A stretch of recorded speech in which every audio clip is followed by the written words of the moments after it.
Friends, మనం APPSC group 2 screening టెస్ట్‌లో previous year questions చూస్తున్నాం కదా! నెక్స్ట్ క్వెషన్ చూద్దాం. నెక్స్ట్ క్వెషన్ వచ్చి which of the following was the custom practice during the ancient period that allows married women to cohabit with a designated male for the sole purpose of procreating a child if her husband was important or had died. So ఈ question అనేది మనకి Indian society topic నుంచి వచ్చిందనమాట. Question వచ్చి మనకి పురాతన కాలంలో ఒక ఆచారం ఉండేది. ఆ ఆచారం ఏంటంటే ఇప్పుడు భర్త చనిపోయినా లేదంటే భర్తకి సంతానం కలగకపోయినా సంతానం లేని సమస్య ఉన్నా కానీ సంతానం కోసం మనం వేరే పురుషుడితో సహజీవనం చేయడానికి అనుమతించే ఆచారం ఏది అని క్వశ్చన్ అడిగారనమాట. సో ఈ ఈ ఆచారం గురించి మనకి వేదిక్ టైంలో ఉంటుంది, ఋగ్వేదాలో మహాభారతంలో కూడా ఉంటుందన్నమాట. సో ఆన్సర్ తెలిస్తే మనం పెట్టేయచ్చు, లేదంటే చూసుకోండి. దీనికి వచ్చి ఆన్సర్ వచ్చి నియోగా అనమాట. ఈ ఆచారాన్ని నియోగా అంటారు. దీన్ని మహాభారతంలో చాలా చోట్ల దీన్ని మెన్షన్ చేస్తుంటారు. సో మనం ఒకసారి చూద్దాం. సో ఫస్ట్ మనకి ధృతరాష్ట్రుడు జననం గురించి వివరిస్తూ విచిత్ర వీరుడు సంతానం లేకుండా మరణిస్తాడనమాట. వాళ్ళ భార్య ఎవరు?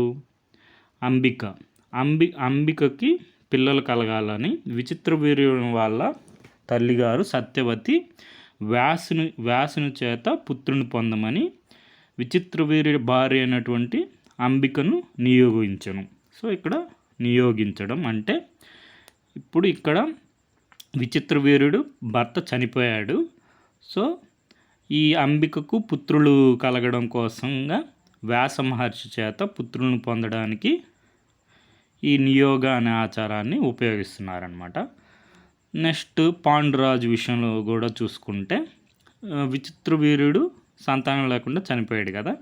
సో ఈ వంశాన్ని నిలబెట్టాలని వాళ్ళ అమ్మగారు సత్యవతి విచిత్ర వీరునికి ఇంకొక భార్య ఉంటుంది, ఆమె పేరు అంబాలికను వేదవ్యాసుని చేత పుత్రుని పొందమని నియోగించను. సో ఈ ఆచారం నియోగం అనమాట. అంబాలిక భర్త చనిపోయాడు విచిత్ర వీరుడు. సో వాళ్ళ వంశాన్ని నిలబెట్టడం కోసం పుత్రుల్ని పొందడం కోసం వేదవ్యాసునితో పుత్రుని పొందడానికి ఈ ఆచారాన్ని ఉపయోగిస్తున్నారు. ఈ ఆచారం నియోగ. సో విదురుడు కూడా మనకి ఇది ఇక్కడ ఏం జరుగుతుందంటే అంబికకి ప్రథమ పుత్రుడు ధృతరాష్ట్రుడు గుడ్డివాడుగా పుడతాడు, మనకు తెలిసిందే. ధృతరాష్ట్రుడు గుడ్డివాడు అనమాట. సో మళ్ళీ ఏం చేస్తుంది సత్యవతి వాళ్ళ అత్తగారు, అమ్మ నీకు గుడ్డివాడు పుట్టాడు కదా, మళ్ళీ ఇంకొకసారి వేదవ్యాసుని దగ్గరికి వెళ్ళి ఇంకొక పుత్రుని పొందని చెప్పి మళ్ళీ నియోగ అనే ఆచారాన్ని వాడదాం అనుకుంటుంది. కానీ అంబికకు ఇష్టం ఉండదు. సో ఆమె ఏం చేస్తుంది, తన దాసిని పంపిస్తుంది. ఆ దాసికి మనకి వ్యాస మహర్షికి పుట్టిన కుమారుడే విదురుడు. ఇది మనకి సోర్స్ వచ్చి పూర్వగాథాలహరి. దీంట్లో అన్ని మనకి అష్టాదశ పురాణాల నుంచి ఇతిహాసాల నుంచి క్యారెక్టర్ డిక్షనరీ అనమాట. ప్రతి ఒక్క పాత్రల గురించి డిక్షనరీ లాగా నిఘంటువు. ఇంట్రెస్ట్ ఉన్న వాళ్ళు చూసుకోండి.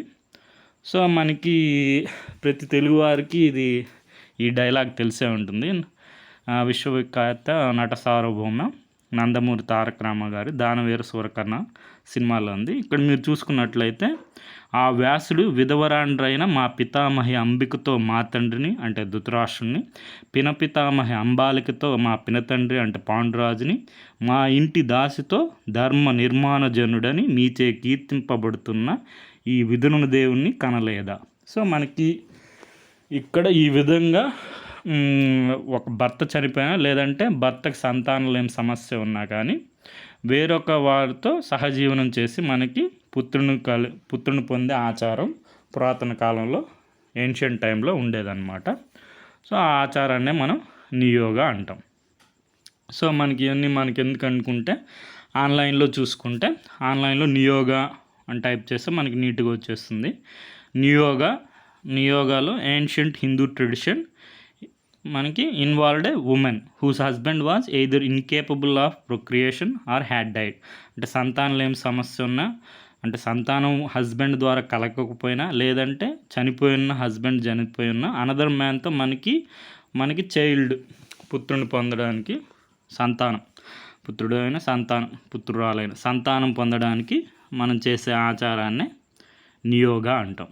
సో నియోగ అంటే మనకి లిటరల్ మీనింగ్ వచ్చి డెలిగేషన్ అనమాట, అపాయింటెడ్, మనం ఉపయోగించడం, నియోగించడం. సో ఆ నియోగ అనమాట. సో మనకి ఆన్సర్ వచ్చేసింది నియోగ. తర్వాత మనకి మోడర్న్ రిలవెన్స్ ఏంటని చూసుకుంటే నియోగ ఈ ప్రాక్టీస్ అనేది అబ్సల్యూట్, ఇప్పుడు ఈ ప్రాక్టీస్ అనేది మోడర్న్ హిందూ సొసైటీలో లేదు. మనకి ఇది టాపిక్ వచ్చి ఇండియన్ సొసైటీలో మనకి family, marriage, kinship, caste, tribe, ethnicity, release and women, ఈ టాపిక్స్లో మనకి ఇది కవర్ అవుతుంది. సో మిగిలిన ఆప్షన్స్ కూడా చూసుకుంటే మనకి అపస్తంభ అనేది ఒక ఋషి పేరు అనమాట. అపస్తంభ ధర్మసూత్రాస్ అని అపస్తంభ ఋషి పేరు. సో మనకి అది ఆచారం కాదు, ఆప్షన్ ఎలిమినేట్ అయిపోతుంది. నెక్స్ట్ శికట నివవారి కూడా మనకి ఋషిక పేర్ల, అంటే women scholars and him composers in Vedic traditions అనమాట. సో వాళ్ళు కూడా వ్యక్తుల పేర్లే కాబట్టి ఆప్షన్ కూడా మనకి ఎలిమినేట్ అయిపోతుంది. నెక్స్ట్ మూడో ఆప్షన్ వచ్చి ప్రామిస్, మనకి ప్రతిజ్ఞ తెలిసిందే. ప్రతిజ్ఞ అంటే ప్రామిస్, వౌ, ఆ సాల్మన్ ప్లెజ్. మనకి మహాభారతంలోనే భీష్మ పితామహ భీష్మ ప్రతిజ్ఞ అని ఉంటుంది. సో అది మనకి ఇది ఆచారంకి, ఈ సంతానం పొందడానికి ఆచారంకి దానికి ఏం సంబంధం లేదు కాబట్టి ఆప్షన్ కూడా ఎలిమినేట్ అయిపోతుంది. సో మనకి మహాభారతం అనేది మన భారతీయ సంస్కృతికి మూలం అని చెప్పుకోవాలి. మన ఎవ్రీడే లైఫ్లో మన ఇన్స్పైర్ చేస్తూ ఉంటుందన్నమాట. రీసెంట్గా కూడా మన ఆర్బీఐ గవర్నర్గా సంజయ్ మల్హోత్రా గారు స్టేట్మెంట్ ఇది, నేను సంజయ్, భారతంలో సంజయ్ని కాదు అని. సో అట్లా ఇంట్రడక్షన్లోనే ఉంటుంది ఆది పర్వంలో. మహాభారతంలో ఏదైతే జ్ఞానం ఉందో అది ఎక్కడైనా ఉంది, ఇందులో లేనిది మరెక్కడా లేదు. సో మనకి మహాభారతం ఇంపార్టెన్స్ ఏంటంటే మనకి complex moral dilemmas, nature of good and evil, consequences of actions ఎట్లా ఉంటాయని మొత్తం అసలు profound understanding of human condition, మనిషి యొక్క స్వభావం గురించి తెలుసుకోవాలంటే మహాభారతంలో చదివితే చాలు. నాకు తెలిసి మనకి అన్ని పాత్రలు, మనకి హై టు లో అన్ని స్వభావాలు మనకి కనిపిస్తాయి అన్నమాట మహాభారతంలో. సో ఇంట్రెస్ట్ ఉన్న వాళ్ళు చూసుకోండి. నెక్స్ట్ ఇంకా భగవద్గీత తెలిసిందే, మనకి ఇండియన్స్కనే కాదు వరల్డ్ మొత్తం ఇన్ఫ్లుయెన్స్ చేసిన ఏదన్నా ఏన్షియంట్ టెక్స్ట్ ఉందంటే అది భగవద్గీత అనే చెప్పుకోవాలి. సో మనకి భగవద్గీత ఇంపార్టెన్స్ గురించి తెలియాలంటే మనం గాంధీజీ గారి జీవితాన్ని ఏదన్నా మలిచిందంటే అది భగవద్గీతే.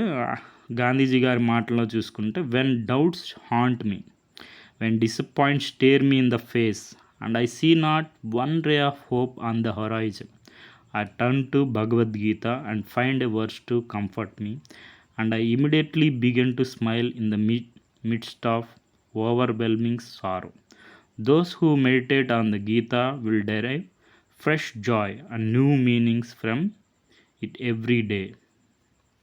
సో ఇది మన భగవద్గీతకు అంటే మన హిందూ సమాజంలో లేదంటే మన ఇండియన్ సొసైటీలో మన కల్చర్ని కానీ మనల్ని ఇన్ఫ్లుయెన్స్ చేసే మనకి ఈ ఇతిహాసాలు అనేవే పురాణాలు, ఈ స్టోరీస్నే మన బిలియన్స్ ఆఫ్ పీపుల్ని డ్రైవ్ చేసే motivation are source of inspiration అని చెప్పుకోవచ్చు అనమాట.